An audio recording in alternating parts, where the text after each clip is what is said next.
अस्सलामुअलैकुम dear students, उम्मीद है आप खैरियत से होंगे। पिछली क्लास में हमने विंटर टास्क को डिस्कस किया था, जिसमें एक कहानी, ख़त और दरख्वास्त थी। आज हम उसी विंटर टास्क का एक हिस्सा है, मज़ामीन 3 मज़मून हैं, उसमें हम वो डिस्कस करेंगे। मज़मून नंबर 1 हमारा कौमी शायर इलामा मोहम्मद इकबाल। दूसरा मज़मून है वर्जिश के फ़ायदे। तीसरा मज़मून है इल्म बड़ी दौलत। तरीक़ाकार ये है बेटा कि आपने किस तरह अपनी कॉपीज़ पे इसको कंप्लीट करना है, नफ्से मज़मून किस तरह लिखना है, प्रेजेंटेशन के मुताबिक खूबसूरत हैंड राइटिंग में आपने इस काम को कंप्लीट अपनी कॉपी पे मुकम्मल हेडिंग्स के साथ साथ सुर्खियों के साथ लिखना है।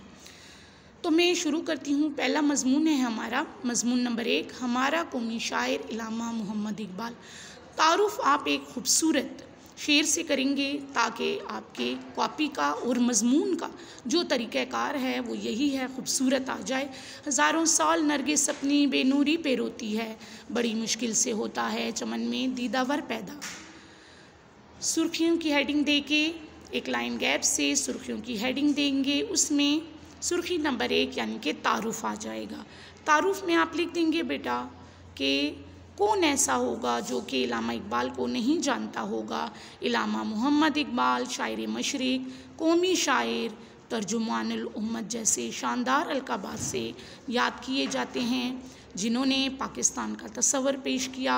इकबाल ने अपने कलाम में हरकत अमल का वो नमूना पेश किया कि आने वाले शायरों के रुझानात का रुख मुड़ गया और उर्दू शायरी का मिजाज ही बदल गया। इकबाल ने आज़ादी और मर्द मोमिन का तस्वर इस तरह पेश किया कि इकबाल का कारी अपने ज़माने के किसी फ़िरौन के सामने झुकना अपनी इज़्ज़त नफ्स के ख़िलाफ़ समझता था। फिर आप दूसरी सुर्खी पे आ जाएंगी, ठीक है, जो कि पैदाइश व तालीम की है। पैदाइश में आप थोड़ी उनकी पैदाइश के हवाले से बात कर लेंगे और फिर तालीम के हवाले से कर देंगे। पैदाइश के हवाले से इलामा मोहम्मद इकबाल 9 नवंबर 1877 को सियालकोट में पैदा हुए। फिर उसके बाद आप तालीम का जिक्र कर देंगे। इब्तिदाई तालीम सियालकोट में हासिल की। सियालकोट में तालीम हासिल करने के बाद मिशन हाई स्कूल से मैट्रिक का इम्तिहान पास किया और मुरे कॉलेज सियालकोट में FA का इम्तिहान पास किया। आला तालीम के लिए आप लाहौर चले गए। फिर लाहौर में आपको मौलवी मीर हसन जैसा उस्ताद मिला। फिर उसके बाद आप मज़ीद आला तालीम के लिए जर्मनी भी गए। फ़लसफ़े में PhD की डिग्री हासिल करने के बाद आपको डॉक्टर होने का एज़ाज़ मिला। 8 से 10 लाइनों में अपना नफ्से मज़मून ख़त्म करने के बाद बेटा आप अगली सुर्खी पे आ जाएंगे, एक लाइन गैप से खूबसूरत नीट प्रेजेंटेशन के साथ, हैंड राइटिंग के साथ। वकालत का पेशा। 1908 में जब आप वापस वतन लौटे तो वकालत का पेशा इख्तियार किया। बरे सग़ीर के नामवर वकला की सफ़ में आपका शुमार होने लगा। आप बासूल बाकिरदार वकील थे। जल्द ही मुकदमात की पैरवी में आप अपने कमाल को पहुँच गए।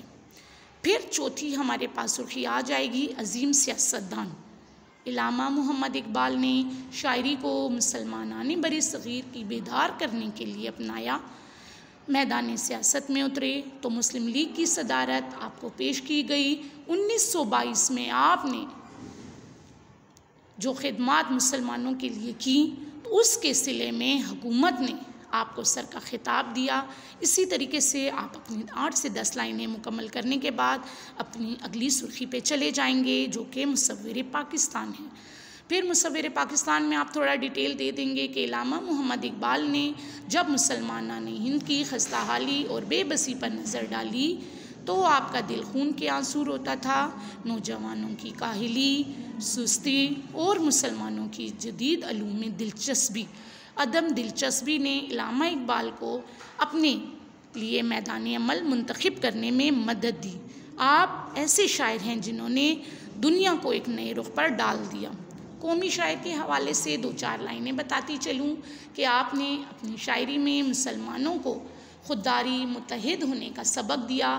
उनकी फलाह बहबूद आपका मकसद हयात थी और यही वजह है कि सैयद अहमद जमालुद्दीन अखवानी की तहरीक इत्तेहाद आलम इस्लाम से आप बहुत मुतासिर थे।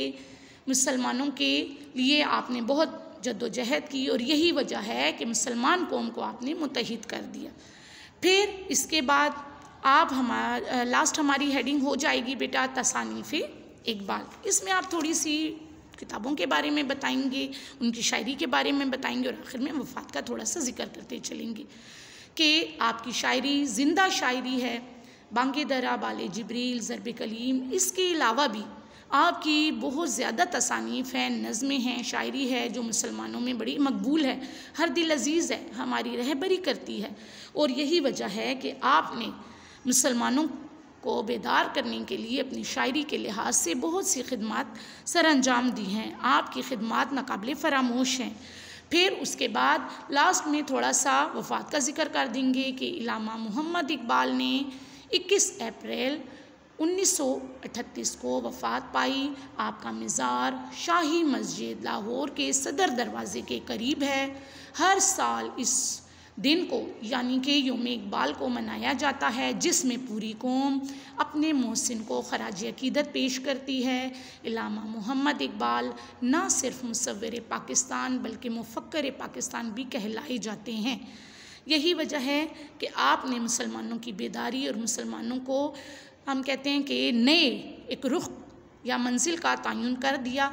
और फिर इसके बाद आपने बेटा जब ये आपकी तमाम इसमें आप मुख्तलिफ़ अशार की मदद से भी अपने नफ्स मज़मून को ख़ूबसूरत बना सकते हैं, नफ्स मज़मून को ख़ूबसूरत बना सकते हैं।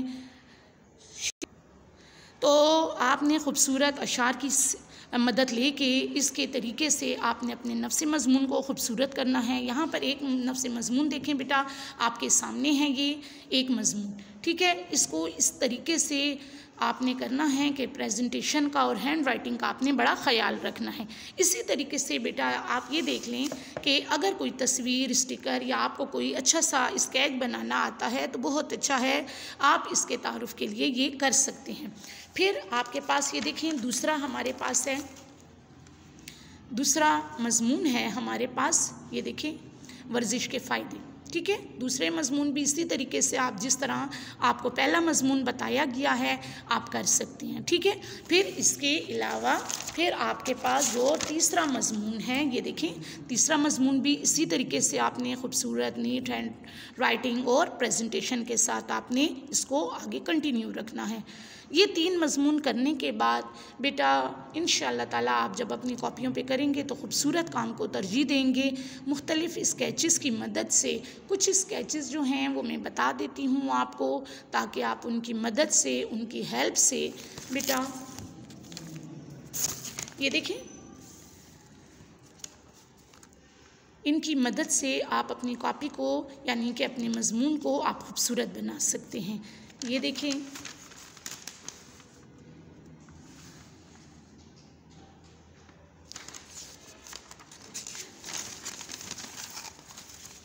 ये देखें